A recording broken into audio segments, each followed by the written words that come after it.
Nós temos visto até aqui, capítulo 3, capítulo 2, que a justificação, que o conceito de justificação é um dos conceitos mais importantes usados pelo apóstolo Paulo. Tanto é um conceito importante que ele utiliza esse conceito mais de 100 vezes nos seus escritos. Vimos também que justificação significa a iniciativa de Deus de dar aos pecadores o status de justos diante dele. Justificação é a iniciativa de Deus de dar aos pecadores o status de justos diante dele. Então isso a gente viu domingo passado, praticamente à noite. Agora, nós nesse capítulo 4, a gente vê que Paulo vai pensar do Antigo Testamento um exemplo de alguém que foi justificado pela fé. E ele pega exatamente o exemplo de Abraão. Por que Abraão? Por várias razões. Uma delas é porque ele é o fundador da nacionalidade hebraica, ele é o pai da nação judaica, é o pai dos crentes, é o pai da fé. E um comentarista arrisca uma informação interessante. Ele diz: olha, é muito difícil para as pessoas comuns, que nem nós somos comuns, é muito difícil para a gente assimilar conceitos abstratos. Fala-se de uma ideia, mas quando esse conceito é encarnado numa pessoa ou num projeto, então isso se torna mais facilmente comunicável e, portanto, fica mais fácil de entender. Então, o argumento desse comentarista é que Paulo vem falando sobre a justificação pela fé, mas talvez pensando que nem todo mundo está entendendo o que eu estou falando. Então, para você que não está entendendo o que eu estou falando, deixa eu pegar um exemplo do Antigo Testamento. O exemplo que eu trago para você é o exemplo de Abraão. Então, todo o capítulo, você viu, é mencionando a experiência de Abraão.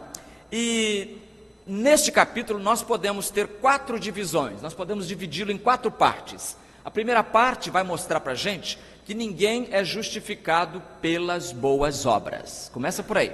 Ninguém é justificado pelas boas obras. Depois vamos ver que ninguém é justificado por rituais cerimoniais. Em terceiro lugar, vamos ver que ninguém é justificado por guardar a lei. E por fim veremos que somos justificados, aí sim, somente pela fé em Cristo Jesus. Então vamos começar. Ninguém é justificado pelas boas obras. Do versículo 1 ao versículo 8, Paulo debate isso. Ele vai dizer que Abraão não foi salvo porque ele fez boas obras. A justiça pela fé, irmãos, a salvação do crente pela fé em Jesus, ou seja, a salvação como uma doação divina, é uma das maiores inovações da fé cristã. Sabia disso? Um dos achados da fé cristã. Porque se você for pegar todas as religiões possíveis e impossíveis, do passado, do presente e até mesmo as que vierem a ser inventadas no futuro, se você pegar todas as religiões e espremê-las, vai cair uma coisa. Você vai tirar dessas religiões todas uma coisa: faça o bem. Faça o bem se você quiser ser abençoado pela divindade tal. Então, em resumo, as religiões ensinam isso. Ou seja, elas se concentram na pessoa. Você alcança a salvação. Alguém ajuda, por favor, aqui, o menino? Isso, obrigado, não precisa. Obrigado, irmãos. A salvação, em geral, ela depende da pessoa. Nas religiões em geral, a pessoa é o centro, a pessoa é o foco, é ela que trabalhou a sua salvação, ela conseguiu ser salva. E isso o cristianismo simplesmente implode. Você pode ver isso no catolicismo, você pode ver isso em religiões afro. A maioria é você fazer o bem. E até o pessoal até brinca, né? Fazer o bem sem olhar quem. E você vai ser então abençoado pela divindade tal. Mas neste capítulo Paulo implode isso. Aliás, em toda a carta de Romanos, em todos os seus escritos, ele implode essa ideia de que nós podemos fazer alguma coisa em favor da nossa salvação. Então ele vai mostrar o exemplo de Abraão. Abraão, ele cita lá Abraão em Gênesis capítulo 15, versículo 6, que diz assim, palavras claras: e Abraão creu no Senhor. Abraão creu no Senhor. 16:5, desculpe. Esperem, acho que eu notei errado. Não, 15:6, é o 15:6, que diz, e Abraão creu no Senhor, e o Senhor atribuiu-lhe isso como justiça. Abraão creu no Senhor. Qual é o verbo que acompanha o sujeito Abraão? Crer. No cristianismo, o verbo mais importante não é fazer. O verbo mais importante no cristianismo é crer. Por isso que quando Paulo e Silas, o carcereiro, pergunta, senhores, que devo fazer para me salvar? Paulo e Silas poderiam responder assim, olha, você tem que fazer o seguinte. Não responderam com o verbo fazer. Ele pergunta o que quer ser salvo. O carcereiro pergunta, o que eu preciso fazer para ser salvo? E a resposta de Paulo e Silas é o quê? Crer no Senhor Jesus. Não tem que fazer nada não, porque no cristianismo o verbo mais importante não é fazer, é o verbo crer. E como consequência do crer, como consequência da fé, aí sim você faz boas coisas, boas obras, mas como consequência.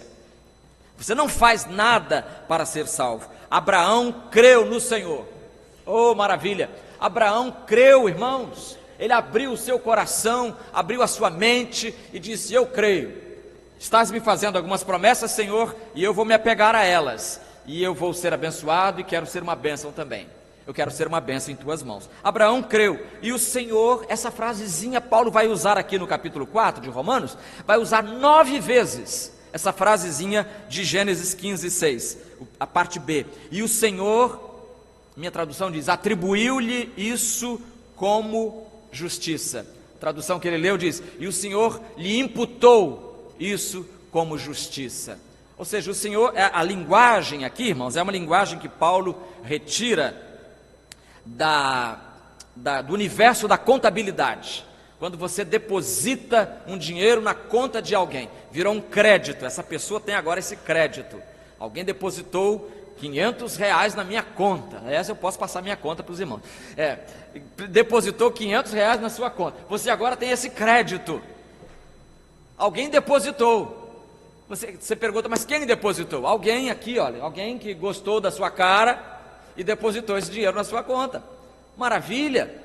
Isso é graça. É isso que Deus fez com Abraão. Abraão não fez nada para merecer a salvação e a justificação. Não fez nada. E é isso que Paulo vai tentar implodir na cabeça dos judeus. Por quê? Porque, como eu disse pela manhã de raspão, os judeus achavam que Abraão foi o homem mais justo que já viveu na terra. Todas as bênçãos do Antigo Testamento, diziam os rabinos, se devem ao fato de que Abraão foi justo. Porque Abraão foi justo, Deus deu ao povo a lei através de Moisés. Porque Abraão foi justo, Deus abriu o mar vermelho. Porque Abraão, tudo eles acreditavam a Abraão. E os rabinos então respondiam, diziam, ensinam que Abraão viveu uma vida tão santa e tão justa que os judeus acabam sendo salvos por causa dele, por causa dos méritos que ele conseguiu reunir com a sua santidade, com a sua vida limpa, com a sua vida santa, com a sua vida justa, justificada. Tanto que eu mencionei de manhã o fato de que alguns rabinos, alguns autores do Talmud colocaram lá que Abraão estaria à porta do inferno, esperando, se algum judeu fosse entrar no inferno, ele tirava. Não, sai daqui, você não merece isso, você merece o céu. E encaminhava a pessoa para o céu. Então Abraão é a pessoa mais importante do judaísmo, né? E o pai dos crentes. É o pai dos crentes, é o pai daqueles que têm fé. Você lembra que na casa de Zaqueu, Jesus disse, quando Zaqueu se converteu, Jesus disse: eis que esse também é filho de Abraão.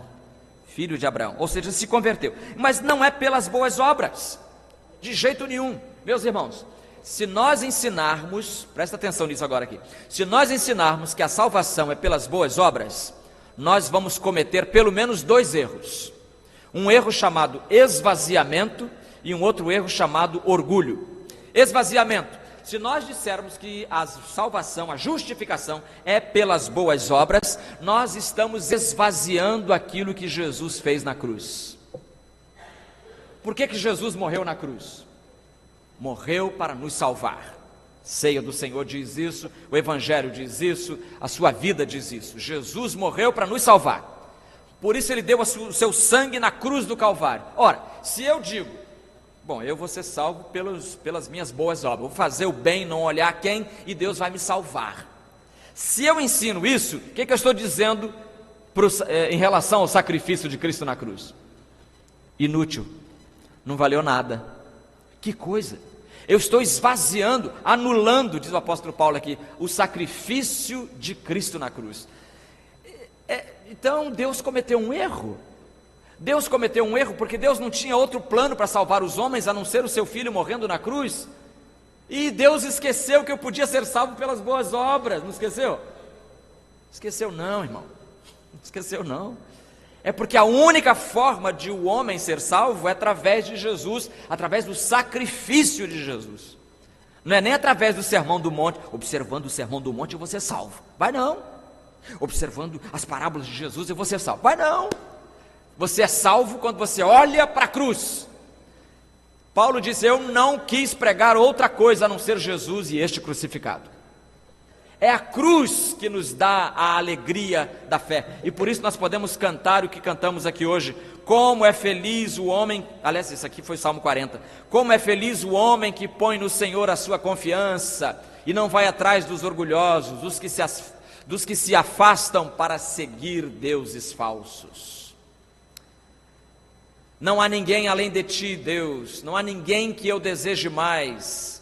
Tu me fazes saber que feliz com Jesus sempre sou feliz, você me faz feliz, do Senhor direi. O Senhor faz a gente feliz, por quê? Por causa do sacrifício que Jesus Cristo fez na cruz. Então, se eu disser que a salvação é pelas boas obras, eu estou esvaziando e tornando sem significação o sacrifício de Jesus. Mas tem mais: se eu disser que a justificação é pelas boas obras, eu também estarei sendo orgulhoso. Estarei sendo orgulhoso. De vez em quando eu gosto de lembrar aquela frase famosa do ex-padre Aníbal Pereira dos Reis, que escreveu assim, olha, uma frase linda, ele era bom de frase. Ele disse assim, no livro dele: este padre escapou das garras do Papa. Ele escreveu: se o céu custasse o nosso esforço, ele seria um reino de jactanciosos. Se o céu custasse o nosso esforço, seria um reino de jactanciosos. Sabe o que é jactancioso? Sabe não? Vou explicar. Jactancioso é o sujeito que fala assim: comigo ninguém pode, eu sou o tal. Lá na primeira igreja não tem ninguém tão bom quanto eu. Entendeu? É esse tipo. Isso é jactância. É você andar achando que ninguém é igual a você, que você está por cima da carne seca. Tem isso? Por cima de qualquer carne. Você está por cima, você está mandando, você é o tal, você é o cara. É como se você dissesse: espiritualmente eu sou o cara. Paulo diz, versículo 2 e versículo 20, ele diz: porque se Abraão, nosso pai, foi justificado pelas obras, Abraão tem do que se gloriar. Abraão podia dizer: eu sou Abraão da Silva. Não é da Silva não. Abraão, né? Filho do pai dele lá, filho de Terá. Eu sou Abraão e comigo ninguém pode. Ele podia se orgulhar. Mas não, diz Paulo no versículo 2, mas não diante de Deus. Não diante de Deus. Diante de Deus ninguém chega dizendo: Senhor, eu estou aqui no céu. Por isso que a frase do padre Aníbal é boa, porque ele diz: se o céu custasse o nosso esforço, seria um reino de jactanciosos. Porque eu ia chegar no céu e falar assim: eu estou aqui no céu, Eduardo, porque eu dei muitas esmolas, né? Uma vez eu passei na Praça São Espenha e tinha lá alguém, eu dei esmola. Então isso Deus colocou, acreditou na minha conta. Você não, você está aqui por quê? Você fez o quê? Eu regi o coro.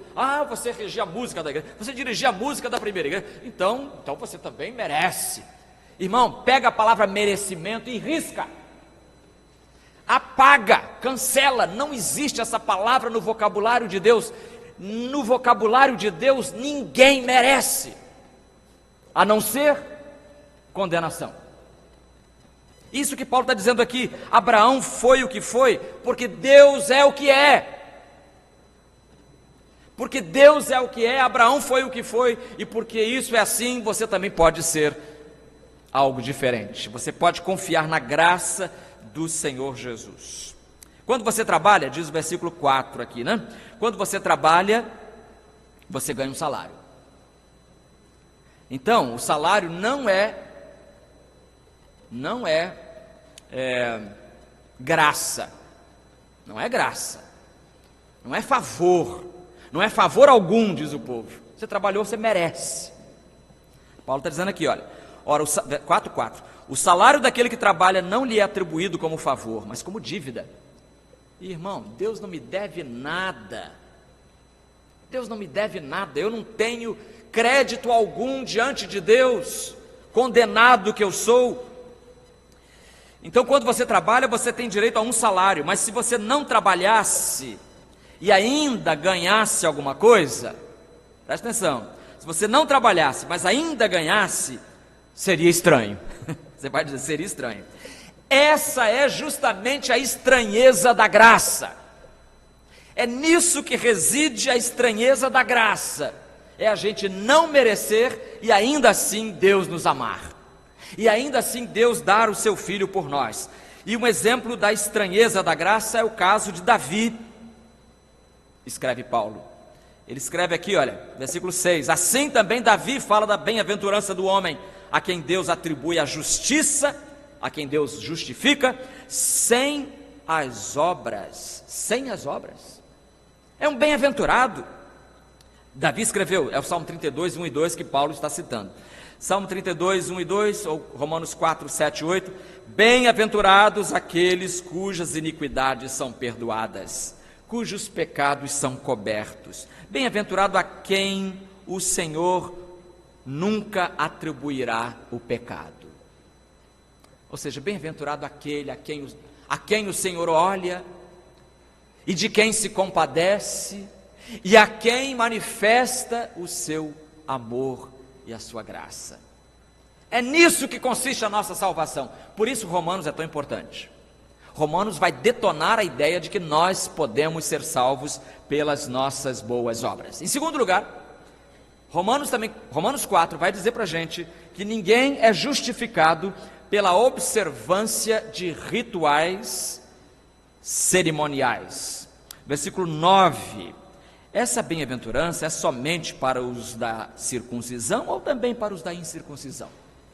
Aqui Paulo, trabalha com as duas palavras. Os da circuncisão são os judeus.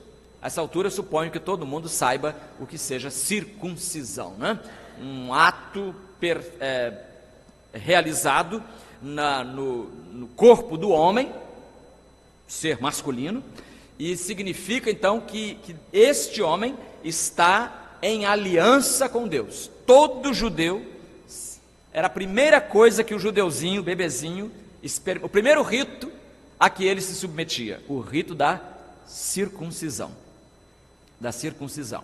8º dia de nascido, ele é levado para ser circuncidado. Aí Paulo está dizendo então, essa bem-aventurança é somente para os judeus, os da circuncisão, ou também para os da incircuncisão?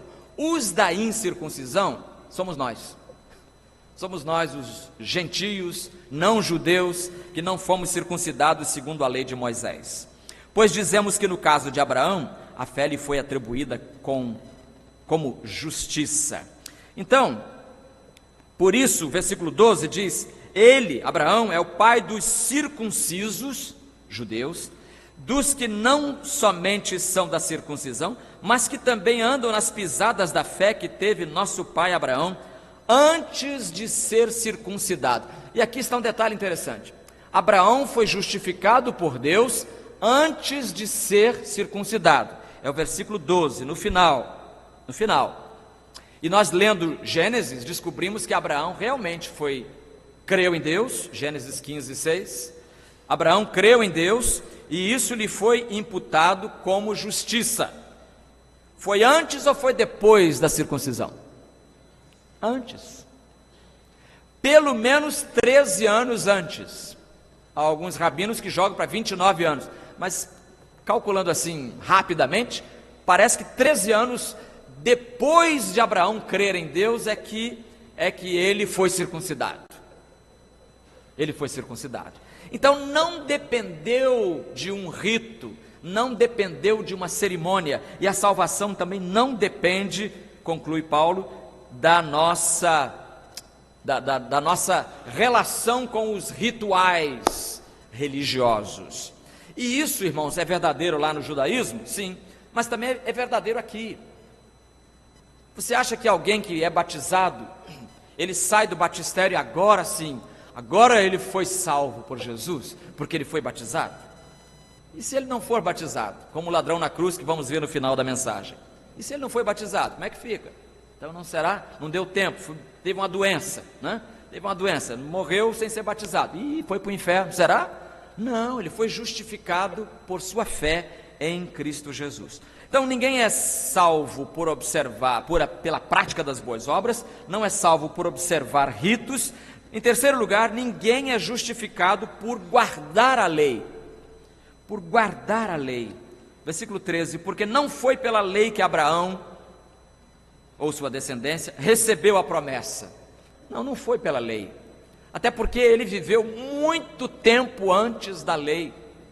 Se Abraão viveu cerca de 2000 antes de Cristo, e Moisés, que vem a lei, 1500, pelo menos 500 anos estão separando os dois elementos. Então 5 séculos separando Abraão da lei de Moisés, tanto que a lei não é de Abraão, é de Moisés. Então se isso acontece, como é que alguém pode ser justificado pela lei? Como é que Abraão foi justificado pela lei, se a lei só viria 500 anos depois?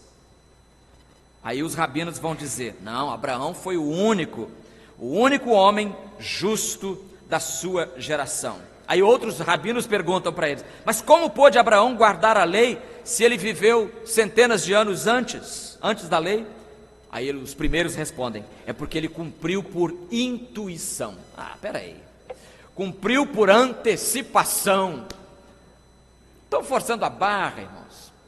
Não querem admitir que a salvação, que a justificação é um ato deliberado, uma iniciativa, como disse Stott domingo passado e repeti no início agora, uma iniciativa de Deus, não é nossa iniciativa, Ele tomou a iniciativa de nos salvar. Por isso eu gosto muito quando Jesus morre lá na cruz, o que acontece com o véu do santuário, o véu do templo? Ele se rasga de baixo para cima? Não, de alto a baixo, de cima para baixo, ou seja, a iniciativa é de Deus, começa lá em cima. Nossa salvação começa lá em cima, começa com Deus determinando que a gente creia e seja justificado pela fé. E aí chegamos ao nosso último ponto, que é, somos justificados pela fé somente. E várias vezes aqui Paulo vai dizer, não, nós somos justificados pela fé e pela fé somente. Agora, eu tenho uma pergunta para você. Olha, não é tanto uma pergunta, mas é mais uma advertência. Porque a palavra fé é uma palavra muito gasta. Todo mundo fala em fé. Até o cantor popular diz que a fé não costuma falhar. Mas fé em quê que não costuma falhar? É qualquer fé. Então tem que ter muito cuidado quando você fala em fé, porque às vezes você está falando de uma fé que seria sinônimo de pensamento positivo, quando a Bíblia não fala dessa fé. A Bíblia, quando fala em fé, ela fala de uma fé que tem um objeto definido. Volta a Gênesis 15:6. E Abraão creu no Senhor. E Abraão creu no Senhor. Para muita gente seria assim: e Abraão creu, ponto. Mas creu em quê, irmão? Bom, ele crê em anjo, ele crê em bons fluidos, seja lá o que isso signifique. Ele crê num guru, num pastor, no papa, num padre. Em quem que Abraão creu? É muito importante o objeto da fé. Abraão creu no Senhor. Então, essa expressão me faz pensar que é preciso ter muito cuidado quando se fala de fé. Quando as pessoas estão falando, precisa ter fé, né? Ter fé. As pessoas vão até jogar na loteria dizendo que vão fazer uma fé. E até diminui, né? Uma fezinha. Por quê? Porque elas têm pensamento positivo que elas vão ganhar. Não é dessa fé que a Bíblia fala, não, senhor. A fé salvadora, a fé redentora, a fé justificadora, a fé que salva, tem características muito distintas na Bíblia e elas estão aqui nesse texto. 4 distinções dessa fé. A primeira delas é que essa fé, a fé que a Bíblia recomenda, a fé que a Bíblia elogia, significa, em primeiro lugar, renúncia. Mas como, pastor? Renúncia como assim? Vamos voltar a Abraão. Abraão foi criado num contexto de idolatria, lembra? Ao redor de Abraão, seus parentes, seus patrícios, parentes e patrícios, todo mundo era idólatra na terra dele, lá em Ur, todo mundo era idólatra. Adoravam o quê? O sol nascia, todo mundo, o sol se punha, todo mundo, era assim em Ur. A lua chegava, todo mundo, a lua. O vento, adoravam as coisas da natureza. Era uma fé. Mas que objeto é esse? O sol, a lua, as estrelas, o vento, o mar, o rio, a planta crescendo, a árvore. Então, quando você crê em Deus, você renuncia a todo tipo de crença. E você passa a viver como Abraão, que creu em quem? No Senhor, creu em Deus. E isso lhe foi atribuído como justiça. A justiça está nisso, em que ele crê em Deus. Num Deus só. Não, eu quero agradar um monte de deuses, porque aí, sabe como é que é? Não, senhor. É renúncia a propostas, renúncia a ídolos, renúncia a propostas religiosas, renúncia a deuses. Você fecha os olhos para os outros deuses e abre os seus olhos e o seu coração para um Deus só. Crê no Senhor Jesus Cristo e serás salvo. Não, mas a gente pode, né? Agradar a Deus e o diabo, acender uma vela para um, uma vela para outro. Isso pode ser até um incentivo do povo, do populacho, mas não funciona diante de Deus. Para funcionar diante de Deus tem que ser como Deus quer. E é Deus zeloso, Deus ciumento, Ele não topa, Ele não aceita outro. Assim como você que é casado não aceita que outra pessoa aborde o seu cônjuge, Deus também não aceita que nós abordemos outro Deus. Ele é Deus único. Renúncia, em primeiro lugar. Em segundo lugar, a fé de que fala a Bíblia é uma fé que significa confiança no poder de Deus. A fé bíblica é aquela que incentiva você a crer que o Deus da Bíblia é um Deus que tira o homem do barro, faz do barro um ser humano. Se esse ser humano está escravizado, ele tira você da escravidão. E se você estiver diante do mar fechado, o inimigo vindo, ele abre esse mar. É um Deus poderoso, um Deus que pode fazer uma porção de coisas. E isso Paulo está mencionando aqui, como está escrito: eu te constituí pai de muitas nações, Abraão, perante aquele no qual ele creu, a saber, no Deus que dá vida aos mortos. Olha o poder de Deus.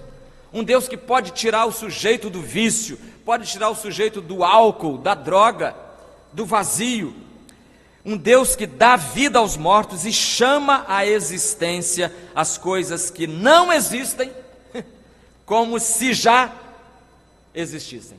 Que Deus! Que Deus fantástico é este, o Deus da Bíblia? Abraão creu nesse Deus. E é nesse Deus que a Bíblia diz que você deve crer, se você quer ser justificado pela fé. Então, é uma fé que crê no poder de Deus. Renuncia a tudo, crê no poder de Deus. Terceiro lugar, é uma fé que confia nas promessas de Deus. Decorrente do segundo ponto. Porque já que Deus é poderoso, eu confio. Eu vou confiar nas promessas dele, porque ele pode. Ele tem bala na agulha para resolver os meus problemas e eu posso confiar plenamente, versículo 21, plenamente certo de que ele era poderoso para realizar o que havia prometido. Prometido.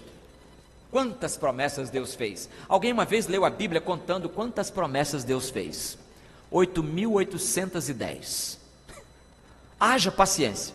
Leu a Bíblia contando as promessas que Deus fez a nós, os crentes. 8.810 promessas. Eu acho que não teria essa paciência para ler a Bíblia toda, extraindo as promessas que Deus fez. O Deus de Abraão, o Deus de Paulo, o Deus que se manifestou em Jesus de Nazaré, é um Deus que faz promessas. E a última delas eu gosto sempre de lembrar aqui, porque é uma promessa que me dá muita esperança. Ele disse: se eu for e vos preparar lugar, voltarei e vos levarei para mim mesmo. Para quê? Para que onde eu estiver, estejais vós também. Então você não vai ficar no túmulo. Seu corpo não foi feito para apodrecer apenas. Vai apodrecer, mas o seu espírito estará com Deus. E Ele um dia vai acordar você. Ele vai dar a você a vida eterna nos céus. E você estará com Jesus para todo sempre. Por isso que a morte não me apavora, honestamente. Bala perdida, isso, aquilo, estou nem aí. Não precisamos ter medo, porque nossa vida é dirigida pelo Senhor. E Ele fez a promessa de estar ao nosso lado, está à nossa direita, cuidando de nós e abrindo o caminho para nós. Mas tem uma última coisa que essa fé faz. Essa fé é viver para a glória de Deus. Está no versículo 2, Abraão se foi justificado pelas obras. Se foi justificado pelas obras, que não foi, Abraão tem do que se gloriar, mas não diante de Deus. Mas eu quero viver é para glorificar a Deus. Então você receba a justificação pela fé, aceite o presente da salvação que Deus está dando a você. E versículo 20 também fala disso. Olha só: contudo, diante da promessa de Deus, Abraão não vacilou em incredulidade, pelo contrário, foi fortalecido na fé, dando glória a Deus. Dando glória a Deus. Cada vez que você confia no Senhor, entrega os seus problemas a Ele, Ele resolve. Quando você faz do Senhor o seu refúgio, como o coro cantou aqui agora, quando você faz do Senhor o seu refúgio, essa bênção você passa a agradecer e você dá glória a Deus. Cada vez. Às vezes, irmãos, eu acho que os problemas nos são permitidos para que nós possamos receber a bênção da solução e devolver gratidão, e devolver glorificação do nome de Deus. Já pensou nisso?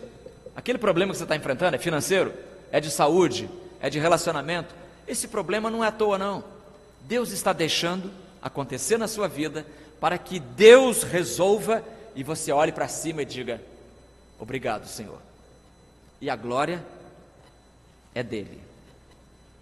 Eu quero terminar, mas eu quero terminar com um exemplo, como eu disse, que ia terminar com o exemplo do ladrão na cruz. Senhor Demas, ou Dímaco, são os três nomes pelos quais a tradição o identifica. Esse senhor era ladrão, e ele foi crucificado ao lado de Jesus. E ele, irmãos, para mim é o exemplo máximo de como estas verdades de Romanos 4 se explicam. Porque olha só, ele estava na cruz, morrendo, quem subia para a cruz não voltava vivo, era a última experiência da vida, era ficar na cruz, dali só para o cemitério.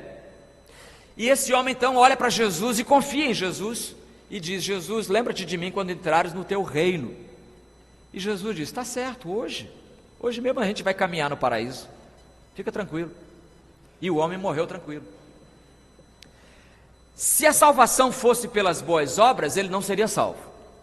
Se a justificação fosse pelas boas obras, aquele homem não teria passeado no paraíso, porque ele não fez boas obras. Pelo contrário, sendo ladrão, ele só fez más obras, só fez coisa ruim, como diz o povo, só fez maldade, entrando nas casas, roubando comércio, roubando pessoas.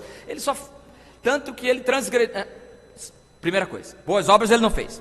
Se a salvação fosse por rituais cerimoniais, ele também estava fora, porque ele estava na cruz, não tinha tempo de descer de lá e ser batizado, e acertar a vida, e ir à igreja, dar o dízimo, nada disso, perdido.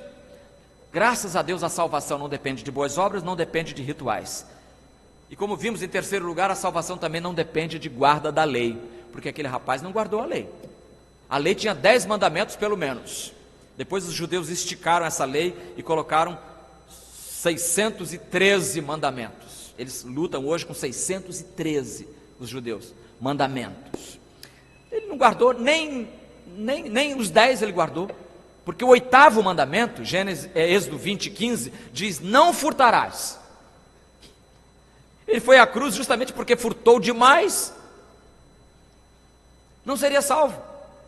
Mas pela graça de Deus, ele olhou para Jesus, viu em Jesus a possibilidade de salvação e disse: lembra-te de mim? Será que o Senhor podia me ajudar a entrar no teu reino? Hoje mesmo, fica tranquilo. Essa bênção que Deus deu, que Jesus deu àquele ladrão, Ele quer dar a você nesta noite também. Ele quer dizer a você: olha, você não precisa fazer nada a não ser crer, a não ser abrir as mãos e receber o presente que eu estou dando a você, que é a salvação. Faça isso enquanto nós ouvimos a música. Enquanto ouvirmos a música final, você curve a sua cabeça aí, amigo, e desesperado, chegue-se para Jesus e diga para Ele: Jesus, eu estou aqui, e eu quero crer, como Abraão creu, como Paulo creu, como os discípulos creram, como os crentes creem. Eu quero ser crente também a partir de hoje. Ore assim.